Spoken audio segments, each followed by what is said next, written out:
इलाज के लिए मरीज और उसके रिश्तेदारों को बार बार अस्पताल जाना आना पड़ता है। कभी कभी डॉक्टर से सलाह, कभी कोई जांच, कभी रेडियोथेरेपी, कभी कीमोथेरेपी। ऐसे में बहुत बड़ी दिक्कत उन्हें ये होती है कि रुके कहां, ठहरे कहां। हम नेशनल कैंसर इंस्टीट्यूट में आने वाले मरीजों की ये तकलीफ काफी कम हो जाएगी। खासतौर पर हरियाणा के लोग, दिल्ली और आसपास के लोग, उत्तराखंड के लोग, इन सबको इससे बहुत बड़ी मदद मिलेगी। साथियों, इस बार लाल किले से मैंने एक बात कही थी। मैंने कहा था सबका प्रयास। ये सबका प्रयास की जो बात कही थी, कोई भी सेक्टर हो, जैसे ही उसमें सामूहिक शक्ति जुटती है, सबका प्रयास नजर आने लगता है, तो परिवर्तन की गति भी बढ़ जाती है। 10 मंजिला ये विश्राम सदन भी सबके प्रयास से इस कोरोना काल में बनकर तैयार हुआ है। और ये भी विशेष है कि इस विश्राम सदन में देश की सरकार और कॉरपोरेट वर्ल्ड दोनों की साझा शक्ति लगी है। इन्फोसिस फाउंडेशन ने विश्राम सदन की इमारत बनवाई है, तो वहीं इसके लिए जमीन देने और बिजली पानी का खर्च एम्स जज्जर द्वारा उपलब्ध कराया गया है। मैं एम्स प्रबंधक और सुधा मूर्ति जी की टीम का इस सेवा कार्य के लिए आभार व्यक्त करता हूं। सुधा जी का व्यक्तित्व जितना विनम्र है, सहज सरल है, उतनी ही वो गरीबों के प्रति करुणा से भरी हुई है। नर सेवा को नारायण सेवा मानने वाले उनके विचार, उनके कार्य हर किसी को प्रेरित करते हैं। इस विश्राम सदन में उन्होंने सहयोग के लिए मैं उनकी सराहना करता हूं। साथियों, भारत के कॉरपोरेट सेक्टर ने, प्राइवेट सेक्टर ने, सामाजिक संगठनों ने निरंतर देश की स्वास्थ्य सेवाओं को मजबूत करने में अपना योगदान दिया है। आयुष्मान भारत, पीएम जय भी इसका एक बेहतरीन उदाहरण है। इस योजना के तहत 2.25 करोड़ से अधिक मरीजों का मुफ्त इलाज हो चुका है। और ये इलाज सरकारी के साथ ही प्राइवेट अस्पतालों में भी हुआ है। आयुष्मान योजना से जो देश के हजारों अस्पताल जुड़े हैं, उनमें से लगभग 10,000 प्राइवेट सेक्टर के ही हैं।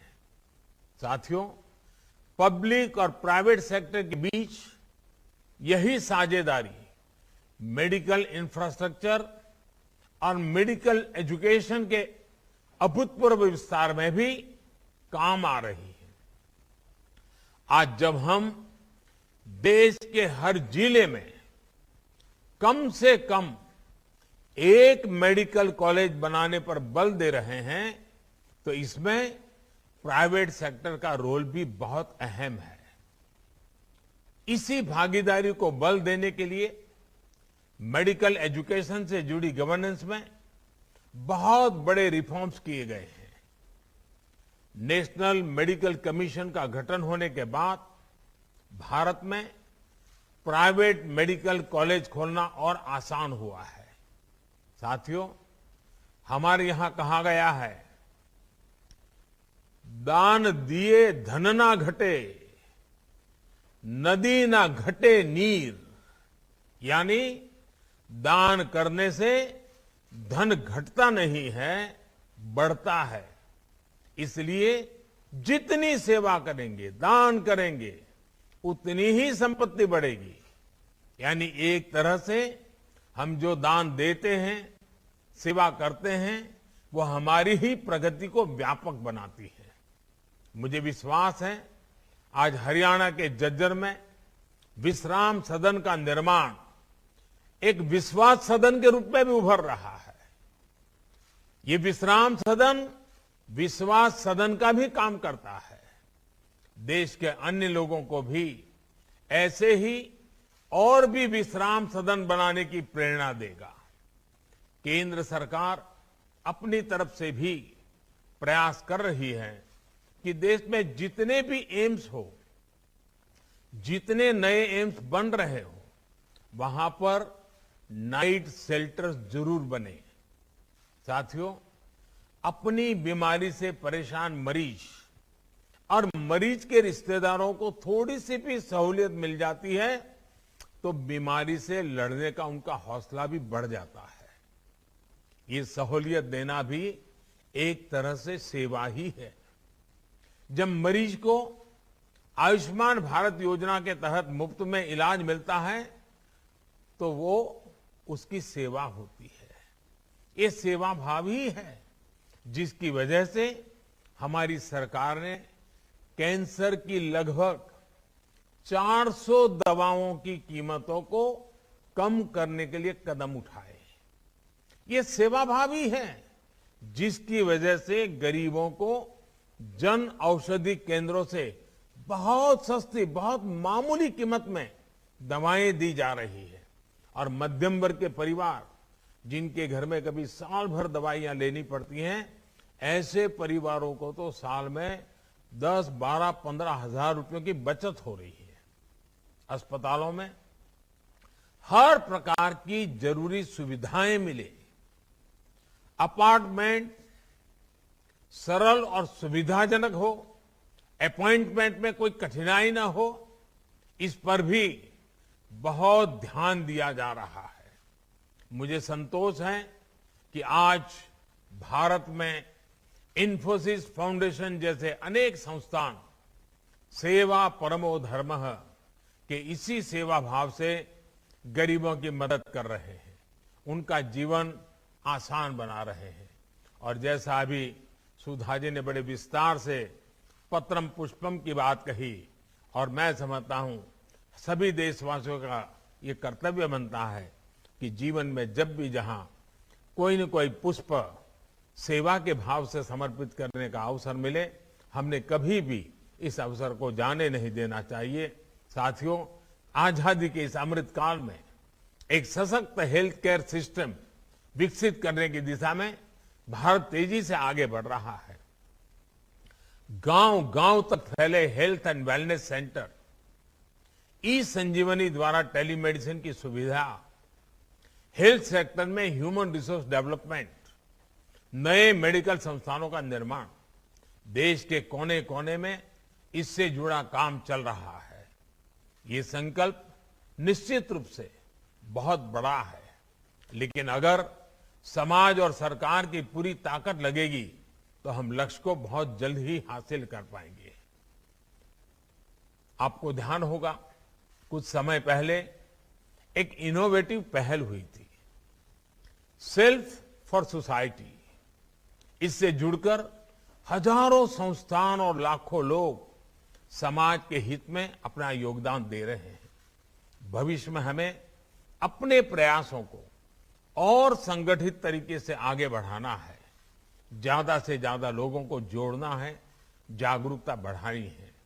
आजादी के अमृत काल में एक हेल्दी और वेल्दी फ्यूचर के लिए हम सभी को मिलकर काम करते रहना होगा, और ये सबके प्रयास से ही होगा, समाज की सामूहिक शक्ति से ही होगा।